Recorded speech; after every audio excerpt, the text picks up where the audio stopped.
ધારાસભ્ય ચૈતર વસાવા આદિવાસી વિસ્તારમાં રોકી બેન્ડ બોલાવી અને ધૂમ મચાવે છે અને હવે જ રોકી બેન્ડ પર ધારાસભ્ય વરસી પડ્યા હતા. સરકારને પણ આદિવાસીઓના મુદ્દે ચીમકી આપવાની સાથે ભીલ પ્રદેશ મુક્તિ મોરચામાં એક કાર્યક્રમ આપવામાં આવ્યો. ત્યાં તેમણે શું કહ્યું, રોકી બેન્ડને શું કહ્યું, આદિવાસીઓના હક અને અધિકાર માટે સરકારને અને કેવી ચીમકી ઉચ્ચારી ભીલ પ્રદેશ બનાવવાની, તેના વિશે વાત કરી આ અહેવાલમાં. વૈષ્ણવજન તો તેને કહીએ જે પીડ પરાઈ જાનાને રે. નમસ્કાર, હું છું આપની સાથે તુષાર બસિયા. નવજીવન ન્યૂઝમાં આપનું સ્વાગત છે. આદિવાસી વિસ્તાર ભરૂચથી વલસાડ સુધીના એરિયામાં રોકી બેન્ડ નામ પડે એટલે આપોઆપ પબ્લિક એકઠી થઈ જાય એ પ્રકારનો માહોલ બને, કારણ કે રોકી બેન્ડ આ વિસ્તારના આદિવાસીઓમાં ખૂબ જ વિખ્યાત છે. વિખ્યાત હોય એટલે સ્વાભાવિક રીતે ફી પણ ઊંચી લેવાતી હોય અને આ પ્રકારે રોકી બેન્ડની પણ ફી લાખોમાં છે.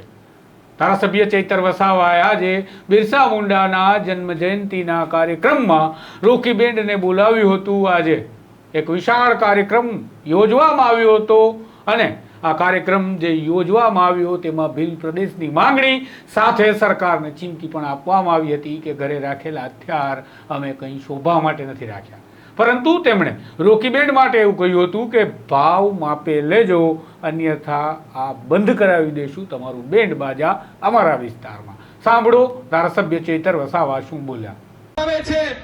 આદિવાસીઓના બંધારણીય અધિકારો જ્યારે સરકાર આપવા નથી માંગતી, આજે પણ જળ જંગલ જમીન આદિવાસીઓનું છીનવાઈ રહ્યું છે. આજે પૂંજીપતિ ઉદ્યોગપતિઓની નજર અમારા જમીનો પર, અમારા જંગલો પર છે. ત્યારે હું તમને સૌને આજના દિવસે આબાદિત કરું છું કે આ વિસ્તારમાં જીઆઈડીસીમાં લિગ્નાઇટ નીકળે છે, નર્મદા ડેમમાં આપણે પુષ્કળ પાણી છે, જંગલ છે, છોટાઉદેપુરમાં રેતીની લીજો છે, યુરેનિયમ છે.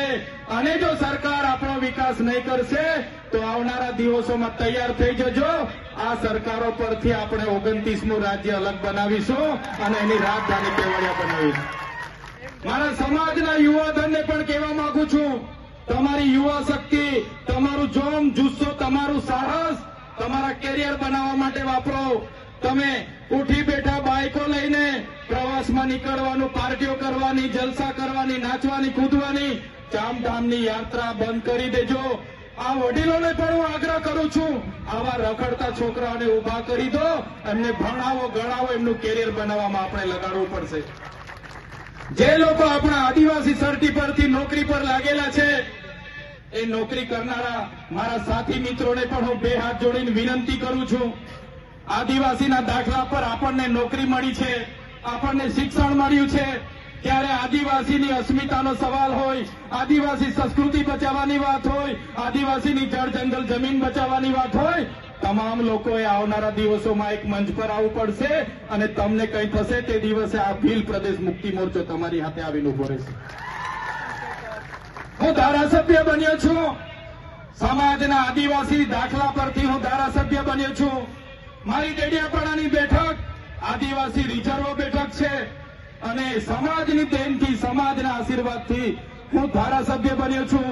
એટલે સમાજ માટે બોલું છું. તે દિવસે મારી પાર્ટી મારા આદિવાસી સમાજ માટે બોલતા રોકશે, તે દિવસે પાર્ટીના ઝંડા અને પાટિયા સૌથી પહેલા ચૈતર વસાવા ઉતારી દેશે. એટલા માટે બીજી પાર્ટીઓમાં રહેલા નેતાઓને પણ કેમ છું, ટિકિટ ટિકિટ ટિકિટ ટિકિટ કરીને કેટલી સુધી ગુલામી કરશો? ટિકિટ તમે આપશે પાર્ટી, તમે ફોર્મ ભરશો, પણ જે દિવસે આદિવાસીનો જાતિનો દાખલો નહીં હોય તે દિવસે તમારું ફોર્મ પણ પાસ થવાનું નથી. એટલા માટે ઘણા લોકોને મારી વાત કરવી લાગશે. બેન્ડવાળા મિત્રોને પણ કેમ છું, આદિવાસી વિસ્તારોમાં 250 બેન્ડ છે. 250 બેન્ડના જે મેન છે રોકી સ્ટારના બેન્ડ પિન્ટુભાઈને પણ વિનંતી કરું છું, 1.5 લાખ રૂપિયા, 1,20,000, 1,30,000 આટલી બધી ફી લેવાનું તમે પણ બંધ કરજો. બહુ બધી રજૂઆતો આવે છે,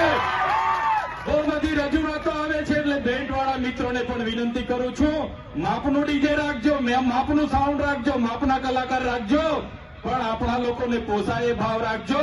નહીં તો આવનારા દિવસોમાં આ વિસ્તારમાંથી બેન્ડ વાજા પણ અમે બહિષ્કાર કરીશું.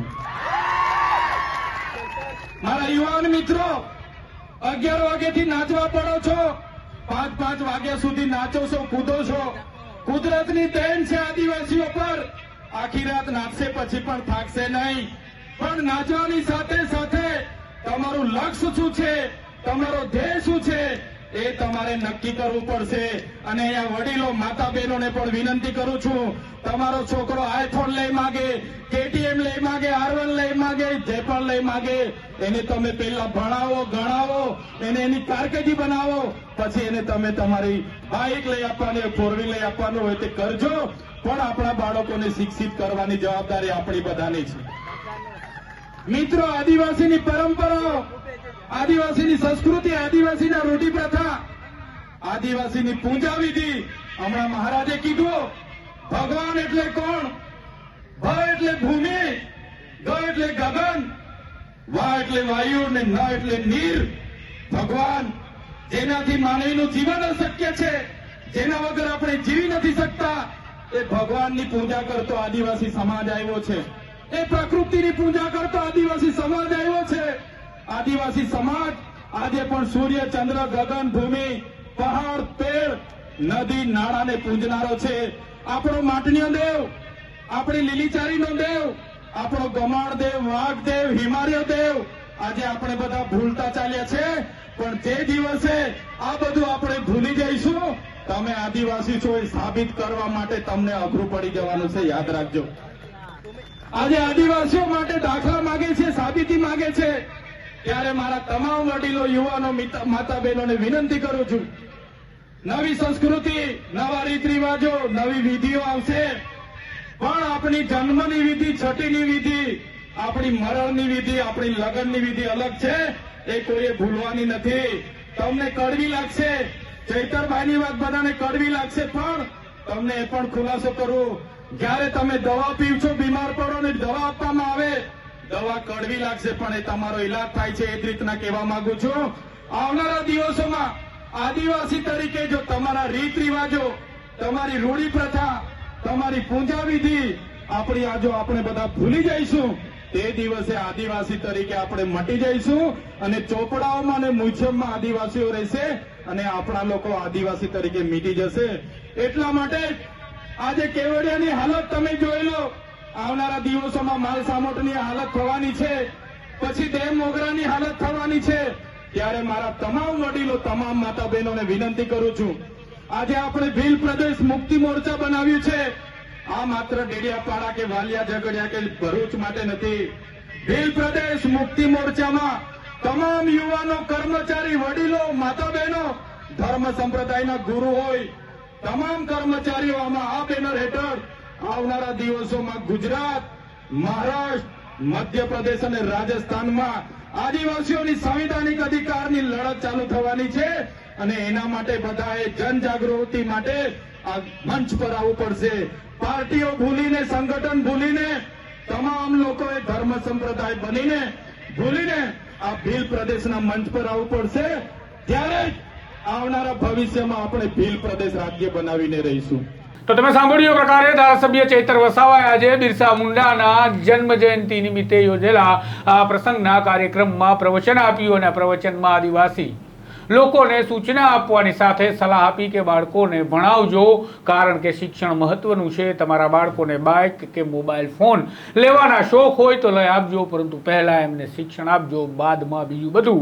અને આખી રાતભર આપણે નાચીએ છીએ અને આપણો સ્ટેમિના સારો છે, પરંતુ આ નાચવામાં ક્યાંક આપણે શિક્ષણને ન ભૂલી જઈએ, આપણી કળા, આપણી સંસ્કૃતિ અને આપણા વારસાને ન ભૂલી જઈએ. અને ક્યાંક એવું ન બને કે આપણે આદિવાસી છીએ તે સાબિત કરવું મુશ્કેલ બને. સાથે જ તેમણે ઉદ્યોગપતિ અને પૂંજીપતિઓની પણ વાત કરતા એવું કહ્યું કે જો આ ઉદ્યોગપતિ અને પૂંજીપતિઓ અમારા આદિવાસી વિસ્તારની જમીન છીનવવા માટે પ્રયાસ કરશે તો અમારા ઘરમાં રાખેલા તીરગામઠા જેવા હથિયારો કંઈ શણગાર માટે નથી રાખ્યા.